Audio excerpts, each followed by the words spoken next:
ભાવનગર શહેરમાં વાલ્મીકીવાસમાં રહેતા લોકોને છેલ્લા 1 વર્ષથી ગટરનો પ્રશ્ન સતાવી રહ્યો છે। ગટર ભરાઈ જવાને કારણે ઘરમાં પાણી ઘૂસી જવા સુધીની ઘટના ઘટી જતા સ્થાનિકોમાં રોષ ફાટી નીકળ્યો છે। સ્થાનિકોનો આક્ષેપ છે કે અનેક રજૂઆત કરવા છતાં ઉકેલ આવતો નથી। વાલ્મીકીવાસમાં રહેતા મહિલાઓએ જણાવ્યું હતું કે તંત્રને જાણ કરવામાં આવે તો તેમના માણસો દ્વારા કામ કરવામાં આવે છે, પરંતુ ગટર સાફ થતી નથી અને પરિસ્થિતિ તેની તે રહે છે।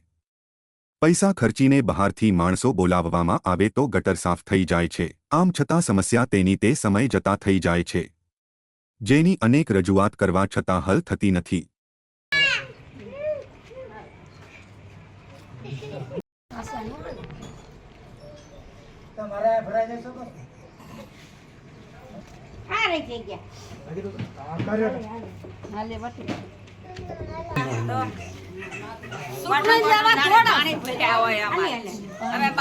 ઘરના પાણી બહાર કેટલા ભાઈ ને કીધું બધાને કીધું પ્રાઇવેટ થી હમણાં નીકળી જાય 500 રૂપિયા આપીને તો હમણાં નીકળી જાય।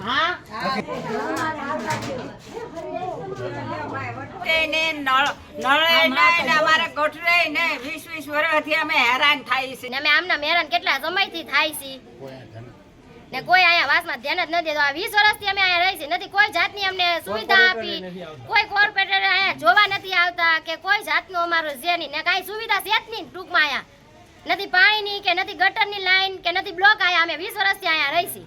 તમારું રાઠોડ રાધિકા। આ કયો વિસ્તાર છે? આ વાલ્મીકીવાસ। શું પ્રશ્ન છે તમારો? આ ગટર અમારે મહિના દિવસથી ભરી છે, બધા આવે છે જોઈને વ્યા જાય છે, કોન્ટ્રાક્ટ વાળા આવે પછી બધા કાંઈ કામ હાલતું નથી। 15 દિવસ આમનામ બધે પાણી ભર્યું છે, કોઈ કાઢવા વાળા આવે તો બેઠીને વ્યા જાય, ગાળ કાઢવા વાળા આવે એ બેઠીને વ્યા જાય છે। તો પ્રાઇવેટ કરાવી તો ગટર થાય ને નોકરી વાળા કોઈ ગટર કરતા નથી।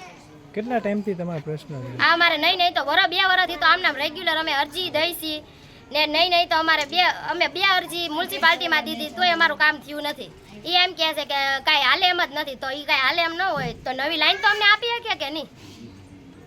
નવી લાઈન નથી દેતા કે નથી અમારે સામું જોતા ને એમને અમે પૈસા દઈને તો ગટર નીકળી જાય।